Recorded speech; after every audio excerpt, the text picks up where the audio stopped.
Библиотека Православно християнче представя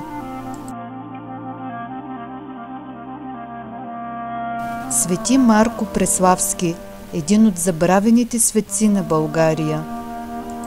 В списъка на българските светци, представени в История славяно-българска на преподобния Паисий Хилендарски, под номер 23 е записано Свети Марко Преславски митрополит.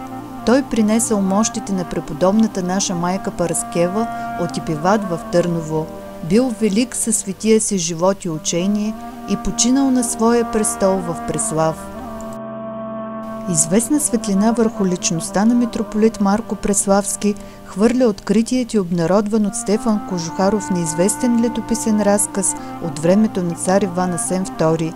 За сюжет на този разказ служи пренасенето на мощите на света Петка, Параскева и Пиватска. По нареждане на цар Иван Асен II, те трябвало да бъдат пренесени от Каликратия, където според преданието била погреба на светицата. Пренасенето трябвало да бъде извършено с участието на митрополит Марко. За Марко Преславски свидетелства и друг български светец, патриарх Евтимий.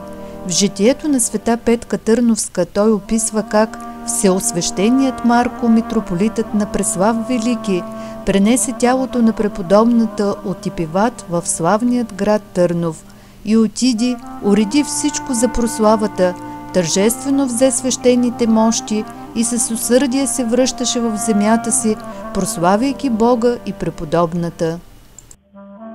И когато прочие премина франските владения и стигна до своята страна, всички околни се стичаха със свещи, с кадила, с благовонни масла и изпращаха ковчега на преподобната към славния царстващ град Търнов. Щом благочестивият цар Иван Асен се научи, излезе от града с майка си царица Елена, със своята царица Ана и с всичките си велможи. С тях беше и всечестният патриарх Кир Василие, с целият църковен клир и неизброимо множество хора. В Боянския поменик сред имената на патриарсите преди Йоаким е споменат Марко. Може да се допусне, че неизвестният съставител на поменика от Боянската църква е поставил митрополит Марко Преславски сред българските патриарси в знак на уважение. В по-късни преработки на Бориловият синодик, включващ решение на събора, свикан от цар Борис срещу богомилите, е вмъкнат разказът за възстановяването на Търновската патриаршия в 1235 г. от цар Иван Асен II. В славословието за царе, боляри и патриарси сред митрополитите се споменават Василий, Марко, Никодим. В царственика или история българская, издаден от Христаки Павлович през 1844 г. в Буда, сред българските светци под номер 25 е записан митрополит Марко Преславски. Изображенията на свети Марко Преславски са рядкост. В Араповския манастир той е изрисуван на южната стена между фигурите на свети Иларион Мъгленски и свети Теофилакт, патриарх Търновски. Автори на този стенопис са Алексий Атанасов и Георги Данчов, работили там около 1864 г. Изображения на свети Марко има и в Рилския манастир, в предверието на Параклиса свети архангели на южната стена. Защо ние днешните българи сме лишени от спомена за свети Марко Преславски?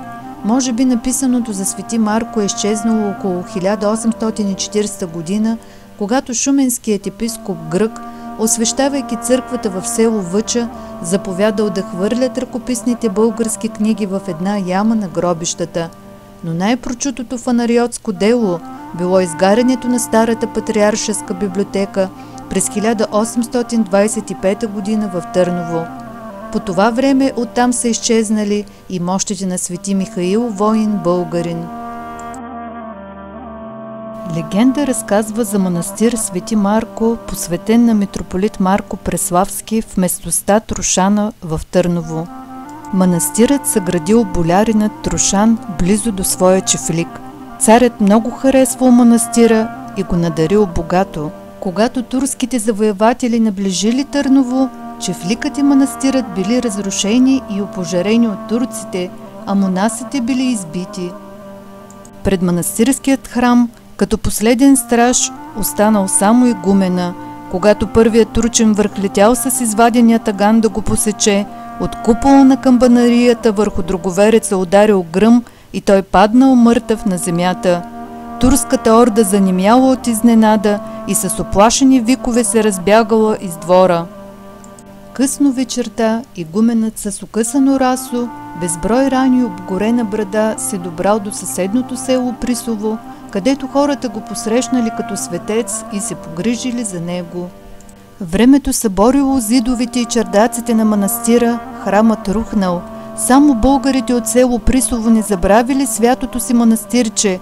Местността и до ден днешен наричат Стогомарка, от света Гомарка, а много мъже в селото носят името Марко. Нека по молитвите на епископ Марко Преславски Бог да благослови българският народ.